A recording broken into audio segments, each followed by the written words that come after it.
வணக்கம். Welcome to கண்ணாடிக்காரர் reviews.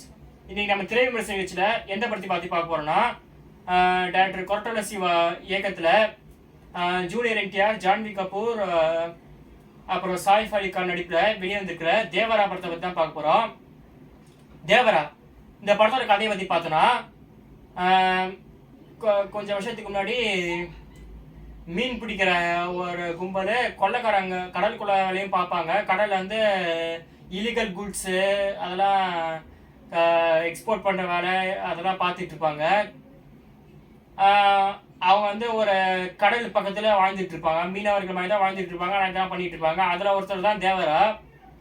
அவர் வந்து சில சூழ்நிலை காரணமாக இந்த தொழிலை வேணாம் அப்படின்ட்டு விட்டுறாரு. அதே சமயத்தில் அவரோட கூட்டத்துக்கிட்டையும் இனிமேல் யாரும் இந்த தொழிலாக செய்யக்கூடாது, அப்படி செய்ய நான் விட மாட்டேன் அப்படின்னு சொல்லிடுறாரு.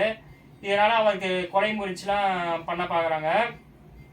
அவர் கொலைலாம் செய்ய பார்க்குறாங்க. அதனால் அவர் கடலுக்கு போயிடுவார். நடுவில் அங்கே இருந்துக்கிட்டு என்னை மீறி யாரும் இந்த தொழிலை செய்ய முடியாதுன்னு சவால் விட்டுறாரு. அதுக்கேற்ற மாதிரியே நிறைய கொலைகள்லாம் நடக்குது. இது கரெக்டாக அந்த கூட்டெல்லாம் போகும்போது அந்த இல்லீகல் கூட்ஸ் துப்பாக்கி அதெல்லாம் எக்ஸ்போர்ட் பண்ணும்போது அவங்களாம் எப்படியோ கொன்றாரு ஜூனியர் என்டிஆர். அவங்களாம் செத்து தான் கரையில் வராங்க. அப்புறம் வந்து சாயிஃப் அலி கான் வந்து இந்த படத்தில் வில்லன் நடிச்சிருக்காரு. அவர் வந்து எப்படியாச்சும் தேவராவை கொல்லணுன்ற மாரி பிடிச்சல சுற்றிட்டு இருக்காரு இந்த படத்தில். அதனால் சில பேரை வந்து சின்ன வயசுலேயே ட்ரெயின் பண்ணி வச்சிருப்பாரு கொல்றதுக்கு. அதுக்கப்புறம் பல ட்விஸ்ட்டு அப்புறம் படம் முடிச்சிருது. இந்த படத்தில் வந்து ஜூனியர் என்டிஆர் வந்து டபுள் ஆக்ஷனில் பண்ணியிருப்பாரு, அப்பாவும் பையனாகவும். ரெண்டுத்துலேயும் ஓரளவுக்கு நல்லா நடிச்சிருப்பாரு. பிரகாஷ்ராஜ் அந்த கதையை வந்து சொல்லிட்டு இருப்பாரு. KGF 2ல எப்படி சொன்னாரோ அதே மாதிரி தான் கதையை வந்து ஒருத்தர்கிட்ட உட்காந்து சொல்லிட்டு இருப்பாரு.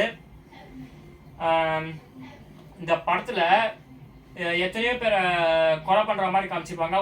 உண்மையிலேயே யார் தெரியுமா கொலை பண்ணாங்க? உண்மையிலேயே கொலை பண்ணது லாஜிக்கை தான். இந்த படத்தில் லாஜிக்கை வந்து எங்கே தேடி பார்த்தாலும் கிடைக்காது. மோப்ப நாய்களை வச்சு பார்த்தாலும், ஹெலிகாப்டரு எல்லாத்தையும் வச்சு பார்த்தா கூட எந்த இடத்துலையுமே லாஜிக்னே கிடைக்காது. என்னதான் ஃபில்டர் பண்ணி பார்த்தாலும் ஒரு இடத்துல கூட லாஜிக்ன்றது இருக்காது. அந்த மாதிரி எடுத்து வச்சிருக்காங்க படத்தை. கதையில் வந்து பரம்பரை ரொம்ப வருஷமாக இந்த மாதிரி கடத்தல வேலையை செஞ்சுட்டு இருக்கிறாரு. ஒரே ஒரு நேவி ஆஃபீஸருக்கு பேச்சை கேட்டு திருந்திடுறாரு ஜூனியர் என்டிஆர். ஒரு பையன் வந்து செத்ததுனாலையும் அவர் திருந்ததெல்லாம் ஒரு பக்கம் இருக்கட்டும். ஆனால் இந்த படத்தில் லாஜிக்னா உலகத்தில் ஒன்றுமே இல்லைன்ட்டு ப்ரூவ் பண்ண மாதிரி ஒரு சீன் இருக்கு. அது வேற ஒன்றும் இல்லை. துப்பாக்கி முனையில நேவி ஆஃபீஸர்ஸ்லாம் பிடிச்சி வச்சிருப்பாங்க இப்படி. அப்போ வந்து இந்த ஜூனியர் என்டிஆர் குரூப் வந்து வெறும் கத்தி எடுத்து எல்லாரும் பேரும் பாஞ்சி டக்குன்ட்டு போட்டு போயிடுறாங்க. அதான் எப்படின்னே புரியல. அவங்களுக்கு கொடுத்துருக்க துப்பாக்கியில் குண்டில் போல இருக்கு, அது செஞ்சு போச்சு போல இருக்கு. இல்லைன்னா அவங்களாம் சுட தெரியலையோ என்னமோ.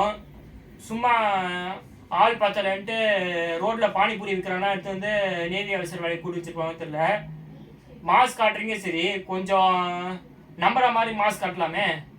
இதை ஒரு பக்கம் ஒதுக்கி வச்சிடலாம். இன்னொரு காமெடி சீன் என்னன்னா, sorry action scene mass scene என்னதுன்னா, ஜூனியர் என்டிஆர் வந்து 2 கண்டெய்னரை அப்படியே தள்ளுவார். பத்தாவதுக்கு பின்னாடி வந்து வர ஆளுங்க நிறுத்துவாங்க. ஆனால் அப்படியே தள்ளிடுறாரு. அவர் என்னத்தை சாப்பிட்றாருன்னே தெரியல, அவ்வளோ சத்து இருக்கு. எல்லாரும் ஆட்டுக்கறி, கோழிக்கறி அதெல்லாம் சாப்பிடுவாங்க. அவர் மட்டும் யானைக்கறி சாப்பிட்றாரு போல இருக்கு. அவ்வளோ ஸ்ட்ரென்த்தோட எப்படி தள்ளலாம்னே தெரியல. சரி, இதெல்லாம் காலகாலமாக தெலுங்கு சினிமா நடக்கிறது தானே. மேபி பாலையாக்கு ட்ரிபியூட் வச்சுக்கலாம், இல்லை பாலையாக்கு காம்படிஷனாகவே போய்க்கலாம், நீ என்ன பெரிய ஆளான்ட்டு ஏதோ ஒன்று. அட்லீஸ்ட் கதையாச்சு ரசிக்கிற மாதிரின்னு பார்த்தா கதையில் பெருசாக ஒன்றும் இல்லை. ஃபர்ஸ்ட் ஸ்டார்டிங் சீன்லாம் இந்த ப்ரெசன்ட் போர்ஷன்ஸ்லாம் காட்டும் போது என்னமோ KGF லெவலில் இருக்க போகிற படம் மாதிரி எடுத்து வச்சுருந்தாங்க. கடையில் எலும்பு கூடு அது கட்டி வச்சுருக்கிற மாதிரி. ஆனால் கதையை சப்பையாக முடிச்சிட்டாங்க. பார்த்தாதுக்கு கிளைமேக்ஸில் வர ட்விஸ்ட்லாம் வச்சுருக்காங்க. ஏதோ எங்கேயோ பார்த்த ட்விஸ்ட் மாதிரி இருக்குது உங்களுக்கு. ட்விஸ்ட்டு ஒரு நல்லா இருந்தால் கூட. அப்புறம் பார்த்தீங்கன்னா ஜான்வி கபூர் வருவாங்க. கொஞ்ச நேரம் தான் வருவாங்க. எதுக்கு வரான்ட்டு அவங்களுக்கே தெரியாது. அவங்க வராமல் இருந்தால் அட்லீஸ்ட் பட்ஜெட் செலவாக குறைஞ்சிருக்க முடியுது. வராங்க. ஜூனியர் என்டிஆர் கூட ஒரு பாட்டில் வராங்க.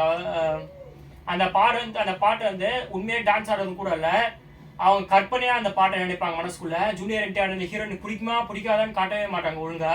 பிடிக்கிற மாதிரி காட்டுவாங்க, பிடிக்காத மாதிரி காட்டுவாங்க. எதுக்கு தான் தெரியல. இந்த படம் வந்து ஒரு நல்லா இருந்த சீன்ஸ்னா, உருப்படியாக இருந்த சீன்ஸ்னா கொஞ்சோண்டு இந்த மல்யுத்தம் ரெஸ்லிங் பண்ணுற சீன்ஸு. அதாவது அவங்க ஒரு வழக்கம் என்னன்னா, ஆயுத பூஜை அன்னைக்கு வழக்கம் இந்த ஒவ்வொரு ஊர்ல இருந்தும் 2 பேர் அனுப்புவாங்க. அந்த 2 பேர் வந்து மல்யுத்தம் பண்ணுவாங்க. மல்யுத்தம் பண்ணி யார் ஜெயிக்கிறாங்களோ அவங்க ஊருக்கு தான் அந்த ஆயுதங்கள்லாம் அடிக்க வச்சிருப்பாங்க. அதெல்லாம் சரி. ஆனால் வந்து இந்த படத்தில் வந்து அதையாச்சும் ஒழுங்காக காமிச்சிருந்தாங்க. ஃபைட் சண்டை போடுற மாதிரி. அதுலேயும் சின்ன ஜூனியர் என்டிஆர் சண்டை போடுறதுலாம் பார்க்கும்போது சிரிப்பாக தான் இருக்கும். எப்படியோ பண்டை கிடச்சின்னு பார்த்துடலாம். படத்தில் வந்து ஸ்ட்ராங்கான கேரக்டர்னா யாரை சொல்கிறேன்னு தெரியல. ஜூனியர் என்டிஆர் கூட ஒன்றும் அவ்வளோ ஸ்ட்ராங்கான கேரக்டர்லாம் சொல்ல முடியாது. ஏதோ ஒன்று இந்த படத்துக்கு எவ்வளோ தரலான்னா, ஏதோ சுமார் ஒரு 60 ஜாஸ்தி, ஒரு 55 தரலாம்.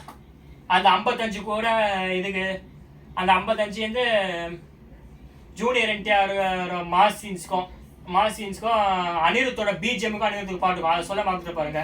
அனிருத்தோட பிஜிஎம்மும் பாட்டும் தான் இந்த படத்தை அந்த லாஜிக்கை கொள்றாங்கல்ல, அந்த லாஜிக்கை கொள்ற சீன்ஸை சிமெண்ட் வச்சு பூசி மறைச்சது. என்னத்த பண்ணுறது? சரி, இந்த படத்தை யார் போய் பார்க்கலாம்னு பார்த்தீங்கன்னா யூத் ஆடியன்ஸ் தான். ஜூனியர் என்டிஆர் ஃபேன்ஸு யூத் ஆடியன்ஸாக போய் பார்க்கலாம். ஆனால் இப்போ பார்க்கறதுக்கு முன்னாடி மூளையை மட்டும் இல்லை, உடம்புல இருக்க எல்லா உறுப்பையும் கழட்டி வீட்டிலே வச்சு பூட்டி வச்சுட்டு உடம்போட போய் படத்தை பாருங்க, நல்லா ரசிப்பீங்க. ஆனால் காதை வீட்டில் மறந்து வச்சுட்டு போயிடாதீங்க. எனக்கு காது ரொம்ப முக்கியம். ஏன்னா அனிருத் மியூசிக் போட்டிருக்காருல, அதான் இந்த படத்தையே காப்பாற்றுனது. ஸோ இந்த படத்தை பெருசாக சொல்கிறதுக்கு விடவுமா இல்லை. இது ஒரு சாதாரண மசாலா படம், அவள் தான். நல்ல வேலை கிரிஞ்சி சீன்ஸ்லாம் அவெல்லாம் கிடையாது. படத்தில் ஃபைட்டு தான் ரொம்ப கிரிஞ்சாக இருந்துச்சு. படத்தோட நடுவில் ரொம்ப போரிங்காக ரொம்ப இதுவாக எடுத்திருந்தாங்க, ரொம்ப சாதாரணமாக. மற்ற சீன்ஸ்லாம் ரொம்ப லாஜிக்கலாக இருந்துச்சு. அனிருத் மியூசிக் போட்டு காப்பாற்றிட்டாரு. So thank you. இந்த படம் வெற்றி அடைய ஜூனியர் என்டிஆர் அண்ட் டீமுக்கு என்னோட வாழ்த்துக்கள்.